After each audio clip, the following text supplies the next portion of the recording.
Guys अब हम start कर रहे हैं चिल्ड्रन एट वर्क का पार्ट थर्ड। तो हमने पार्ट सेकंड के एंड में पढ़ा था कि वेलू को उस लड़की का नाम नहीं पता था, तो वेलू उसको उससे नाम पूछता है। तो वो लड़की उसे बोलती है कि तुम इतनी देर से मेरा पीछा कर रहे हो। तो फिर वेलू उससे बोलता है कि मैं तुम्हारा पीछा कहाँ कर रहा हूँ। तो वो लड़की उसे बोलती है ना कि तुम्हें खाना किसने दिया। तो फिर वो उसको अपना नाम बता देती है कि मेरा नाम जया है। तो वो कहती है कि मेरा बैग फुल हो चुका है, इसलिए मैं दूसरा बैग लेने के लिए घर जा रही हूँ, और अगर तुम मेरे साथ आना चाहती हो तो तुम आ सकते हो। तो अब हम पार्ट थर्ड स्टार्ट करते हैं। अब जो जया और जो वेलू थे वे करीब आधे घंटे से सड़क पर चल रहे थे। कुछ समय बाद जया वेलू को बताती है कि ये बकिंगम कैनल है, और फिर वे दोनों कुछ अजीब सी झोपड़ियों के पास पहुंचते हैं जो मेटल शीट्स, टायर्स, ईंट, वुड, प्लास्टिक इन सभी की बनी हुई थी, और वे इतनी कच्ची थी कि वे किसी भी मोमेंट पर गिर सकती थी। वीलू जया से बोलता है कि ये कितने अजीब घर हैं। वो बोलता है कि हमारे गांव में जो घर होते हैं वे मिट्टी के और पाम लीफ के होते हैं। फिर जया एक झोपड़ी के बाहर जाती है और अपना सारा कचरा उसमें गिर देती है, और एक दूसरा जो बोरी होती है उसको ले लेती है। उसके बाद जया वीरू से बोलती है कि कम से कम मेरी मदद तो करो, इन कपड़ों को पहनो और आओ। वो उसको पुराने जूते जिसमें लेसेस नहीं होते और उसे एक बोरी दे देती है और एक डंडी उसके हाथ में। वीरू बहुत ज़्यादा कंफ्यूज था।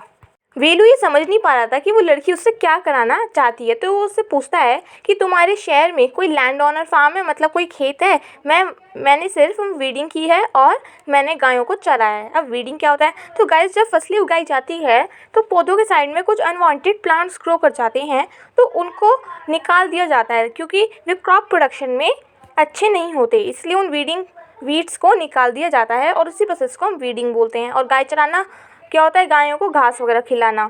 तो वो उससे पूछती है कोई फार्म है क्या?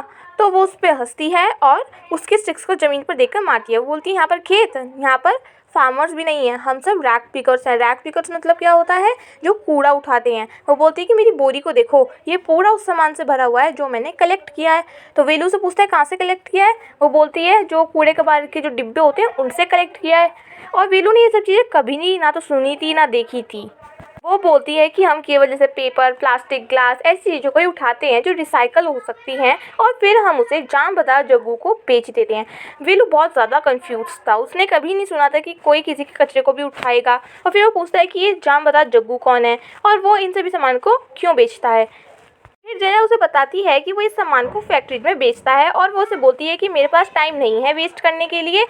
तो वेलू उसके साथ नहीं जाता, और वो बोलता है कि मैं इस शहर में ये कूड़े में से ये सामान इकट्ठा करने के लिए नहीं आया हूँ। जया उसके ऊपर चिल्लाती है कि वहाँ देखो, अगर वहाँ से इकट्ठा हो चुका होगा, जो कूड़ा वहाँ इकट्ठा है, अगर उसमें से पहले ही कोई सभी जो पेपर, प्लास्टिक, ग्लास निकाल कर ले गया तो हमें कुछ नहीं मिलने वाला है। इसलिए वो उसे बोलती है कि ऐसे बड़े हीरो की तरह खड़े मत रहो, मैं तुम्हारी मदद करने की कोशिश कर रही हूँ। अगर तुम ये काम नहीं करोगे तो तुम्हें आज खाली पेट ही सोना पड़ेगा।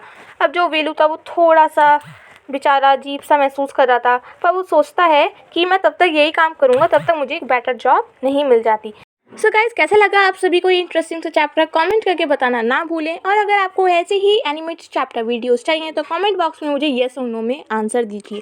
और अगर आप पहली बार मेरे चैनल पर आए हैं तो सब्सक्राइब बटन पर क्लिक करना ना भूलें, और बेल आइकन पर प्रेस करना तो बिल्कुल भी ना भूलें, ताकि आपको मेरे सभी न्यू वीडियोज़ की नोटिफिकेशन मिलते रहें। थैंक्स।